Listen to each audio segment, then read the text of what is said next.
Hello and welcome to Single Parent Success Stories. Today's guest comes to us from Algarve, Portugal. Her name is Elaine Godley, disc professional author who teaches people how to reverse serious illness and disease.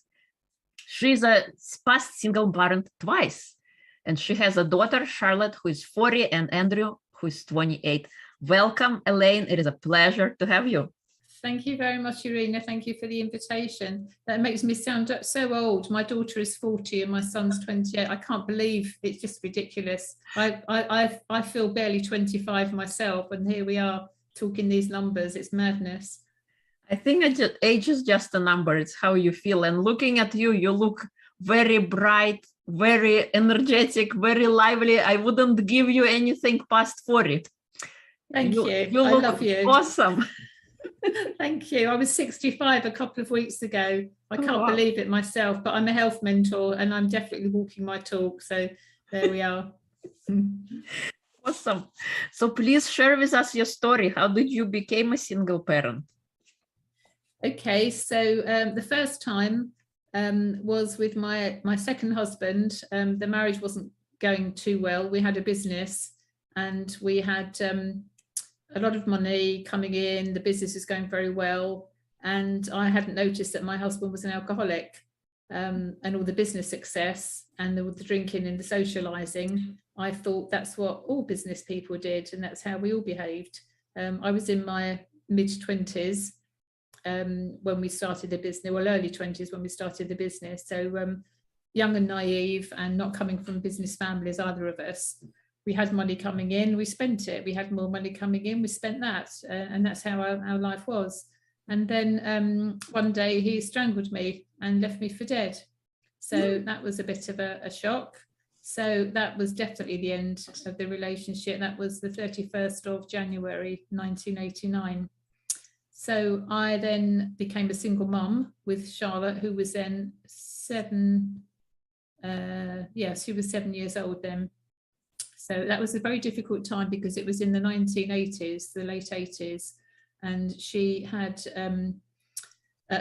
we had an environment in those days where single parents just weren't a thing. There were hardly any single parents, and if you were a single parent, it was your own fault. You'd got yourself into trouble and you have to sort yourself out.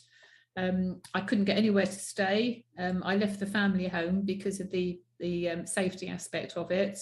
And I remember walking the streets, holding Charlotte holding my hand, and I was crying. I got tears running down my face because I just couldn't find anywhere to live that was safe for us.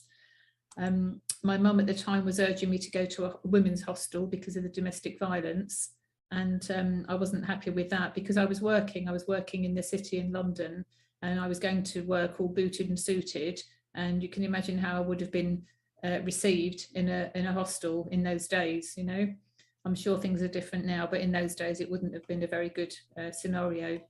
So eventually I managed to get accommodation in a very nice area with a lady who kind of took pity on me, really. She was also a single mum, but she was a titled lady. She was the Honourable Lady, I won't say her name, but she was an honourable lady, you know, by, by birth.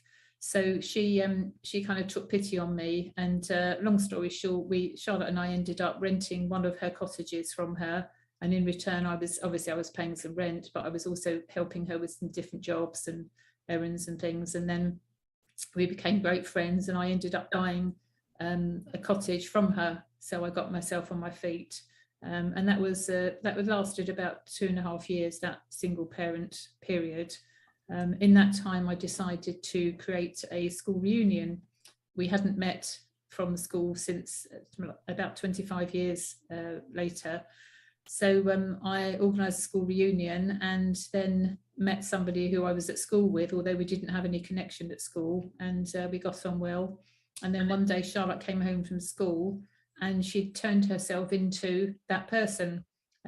She took his name without any discussion or anything. So she turned herself into his name. So that was a sign that everything was fine, and I remarried.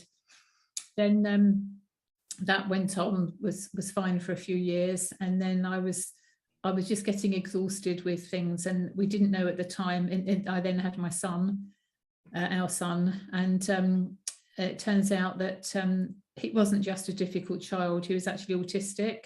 So that was a wake up. So I did a lot of studying and learnt about autism and so on, and I helped to co-create a branch of the National Autistic Society in the UK. So things just wore me down basically, and I found it very difficult having a husband who was autistic and a son as well, and it was just really difficult. So I then separated, and Andrew lived with me for a while, and then that was fine, and my husband of the day joined us. He'd moved close by us, so we're still friends to this day, and he's a wonderful man, but the marriage just wasn't right. So Andrew was with me for quite some time, and then I had a boyfriend who was also from school, and he turned out to be a sociopath, narcissistic type of person. And my son then went to live with his dad, so his dad became a single parent. And then Andrew came back to me when I moved up to Nottingham when he was 19. So between I suppose 13 to 19 he was with his dad, and then he came to me, and then I worked with him to help him to become socially independent, be able to live independently, and he's now currently at university in Liverpool, and I'm really proud of him. So both of my children have had a very scattered life, shall we say, but I'm sure in respects, although some parts of it aren't so good, overall I think it's character building and so on and so forth, but certainly was difficult times for me. So when we're single parent, it affects so many people, doesn't it? Not just us as individuals, it's the children, it's the other partners, it's our parents, our wider family, and so on. Yeah, you had such an incredible life, and how you handle it all, and you look amazing for your age. Incredible, in fact. What were some of the, and I know you shared it was difficult, what were some of the difficulties that you faced? Was it financial, emotional, would you say? Financial, emotional, I'm pretty good at dealing with things. I just, whatever I have as a challenge, I just deal with it, and that's it. I'm not really an emotional person. I don't cause dramas and hysterics on things. This is a challenge. Okay, what do we do now? Let's do it. So it was the financial, that was a real struggle on several occasions. And in fact, we didn't know my son was autistic, and I moved from one end of the country to the other in the UK to get him into a private school, because we were having difficulties with him. The marriage wasn't going too well. We were up in Derbyshire, and Andrew was going to a local school, and we got called into the school one day to question Andrew's behaviour, and he'd done a drawing, and it was him holding hands with another boy, and the head teacher thought that was a sign of being gay, whatever, and she was absolutely awful, and there was a social worker there, and we were just horrified, the whole thing. As it turns out, it was Andrew expressing the fact that he'd got a friend, because he didn't have friends, and it was just so horrible. Anyway, a friend of mine who was running a law firm for her husband down in Somerset, she said, well, why don't you come down and get him into the local private school? I said, well, I can't afford the fees, and moving all that way, etc., etc. She said, well, just come down, stay with us, get an interview, and then see what's what.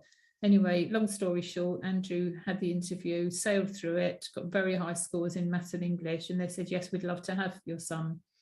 And then followed a few more problems, because his behaviour pattern turns out he has Asperger's syndrome, which is a form of autism.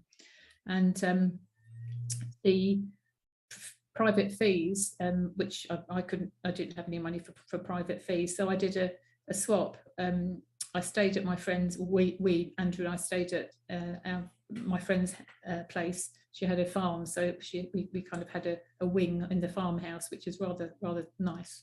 But I didn't take a salary, so I helped to run the firm. She hadn't been very well, so I stepped in as chief executive, ran the firm, and they paid his first year school fees. So there's always ways around. There's always ways around. Yeah, that financial. So I've done a lot of trades over the years. I've traded services, and that's helped me to get by when I've had these difficult situations. Yeah. If you had an opportunity to go back in the past, what kind of advice would you give to your younger self when facing those challenges? I would give myself financial advice, because here I am now. I've said I'm 65. I have no financial backup whatsoever, because I've had 4 different versions of cancer. I was given less than a year to live in 2015 with stage 4 cancer.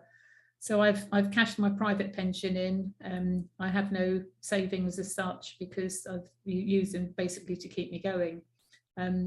Had I been better supported with my own financial awareness, in those days, going back, accountants didn't advise, bank managers were happy to lend money. You know, the whole financial scenario. I grew up with an abundance of money. If you wanted some, you just borrowed it from somewhere and then you paid it back, and that was that. You know, it was very simple.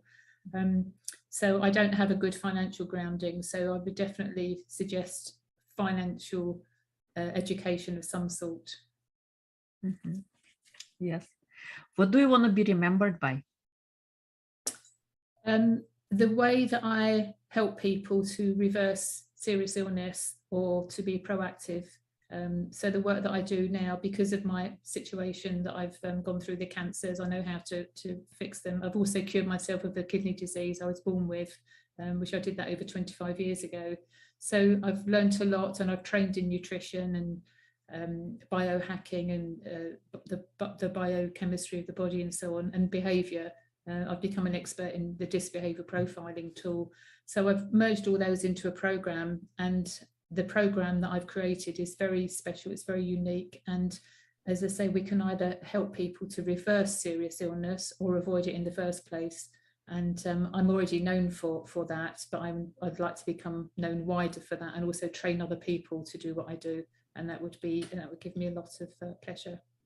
I love it. I think it's incredible, you know, finding ways and what you want to be remembered by, and helping people.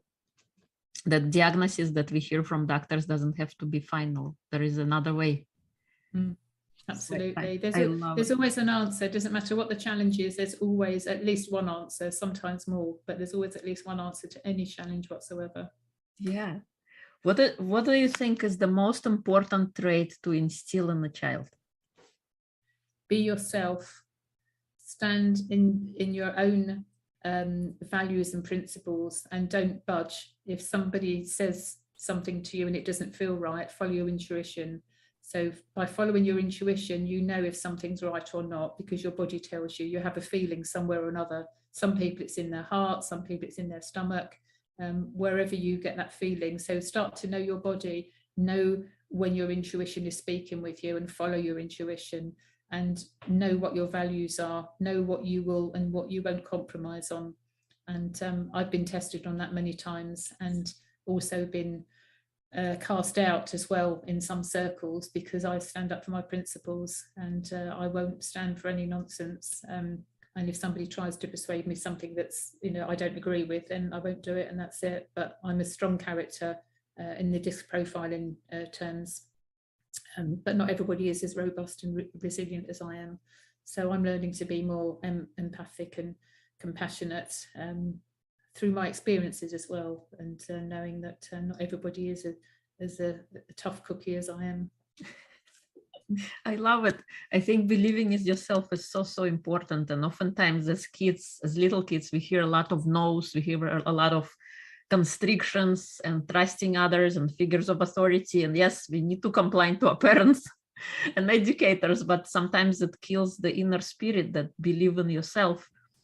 And then we grew up feeling not good enough, or Yes. afraid of to fail, or trusting somebody else, but never listening to our own inner voice, which is always Yes. there with us. So I love that trait. I hope my kids will inherit it. I hope. Well, it's interesting. You never know how your children will turn out. So my children are so different from each other, and they're so different from me.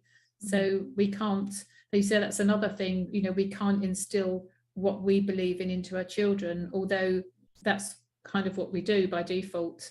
But we need to be aware that, everybody has to make up their own minds in their life to what they want to do. But until the age of 7 or 8, we're in the hands of the parents. So it's really important for parents, particularly single parents, not to be whinging on about, the partner is this, this has gone wrong, that's gone wrong, and the negativity is my black cat's just appeared here. Hello. Making sure that we're not speaking in front of the children negatively on things that it's too heavy a burden for the children, so we must be careful about that, not to put our disappointments onto the children. Yes, totally. What kind of advice can you give to present single parents who are just stepping onto that journey of becoming a single parent?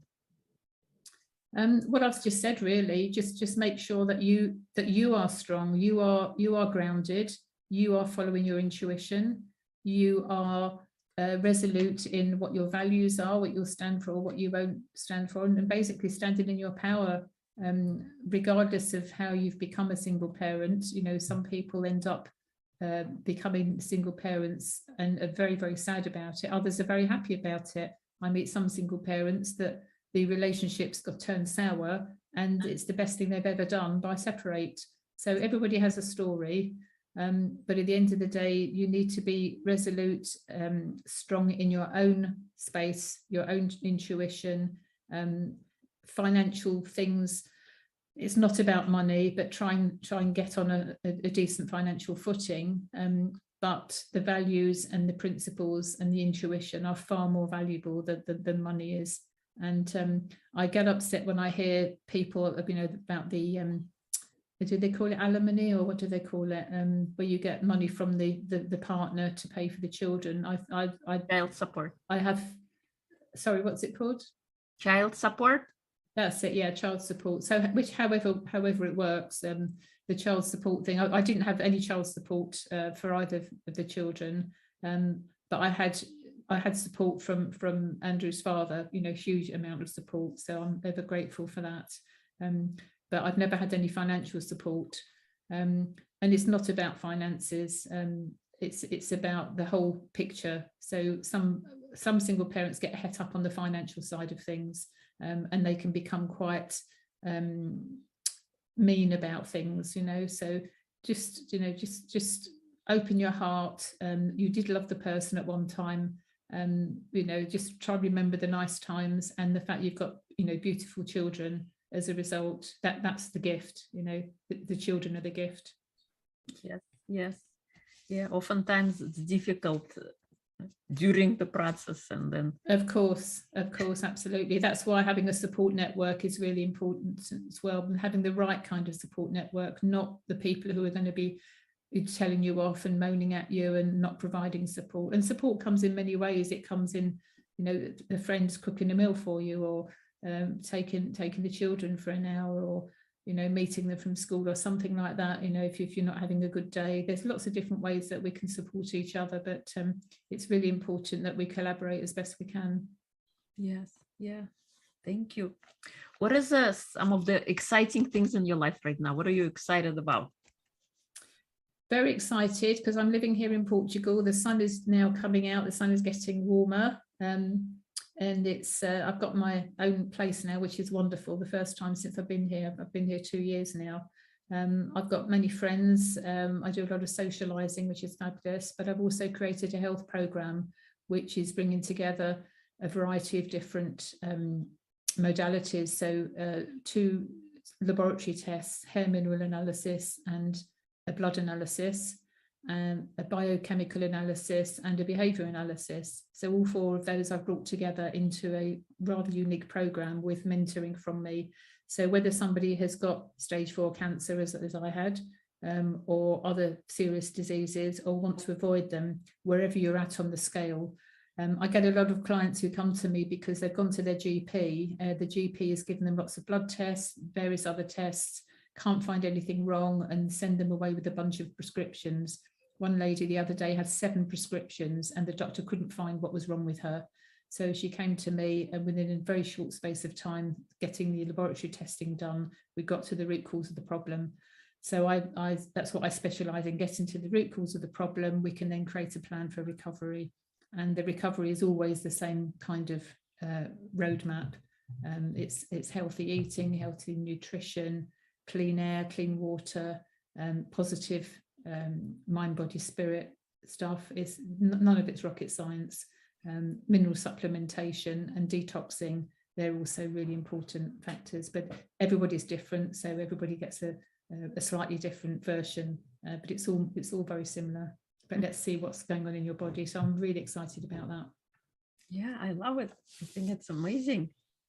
What is something that sets your soul on fire? Helping people. I get a great deal of joy. I do a lot of networking, so helping people, connecting. I connect people every day. So I meet people in one network, and then I think, oh, you'll be good at meeting this other person in another network, and so on. So most days I'm connecting people, and that gives me a buzz, particularly when I see that they collaborate and they do something wonderful together. So that gives me a great deal of joy, and I'm passionate about helping people, whether it's their own health or whether that's relationships, connections. Thank you. I love it. If people would like to connect more with you, where would they go? My email address is Elaine, that's ELAINE, at discplus.health. That's DISCPLUS.health. Elaine at discplus.health. And I offer a free 30-minute session where I give lots of free health and wellbeing guidance, and see if I can help people either making connections or with their health. Thank you. I love it. Thank you so much for coming and sharing your wisdom, your story. I love what you're doing in the world, helping people recover or prevent some heart diseases like cancer and all the other stuff. And the trait that we want to instill in children is believing in themselves. I think is very, very important. So thank you so Absolutely. much. It's vital. Is there anything that I didn't ask that you want to share? No, I think that's it really. I could talk for days on end. So no, I think generally speaking, people have got a gist of my views and some of my experiences. I mean, there's loads more, but every experience is a stepping stone. And even though, as you say, when we're in a situation that's not very comfortable, it's for a reason. It might be giving us a chapter in our story that one day we'll tell for other people, or if it's a lesson that we have to learn, who knows. But everything that happens to us is for a reason, and it's a blessing. Yes, totally. Everything is an opportunity for us to learn. Every day is a school day. Yes. So thank you so much for coming on, sharing your wisdom, your knowledge, and your story. I appreciate you, and thank you.